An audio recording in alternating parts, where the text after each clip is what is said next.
Hello বন্ধুরা, নমস্কার।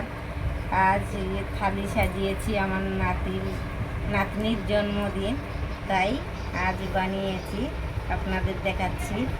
আর সবাই আশীর্বাদ করুন, যেন ভালো থাকে। আজ বানিয়েছি ভিন্ডি ভাজা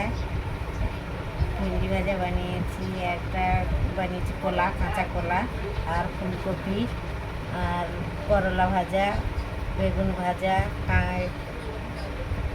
পটল ভাজা, আর এটাই বানিয়েছি কুমড়ো আর পাট শাক আর লাউ, এটা কাঁকরোল ভাজা। আর হয়েছে ভাত দিয়েছি, আর মুসুরির ডাল, চিকেন বানিয়েছি, মাংস, আর স্যালাড আছে। এটা আছে টমেটো আর ক্ষীরা, পেঁয়াজ, লেবু, লঙ্কা। আর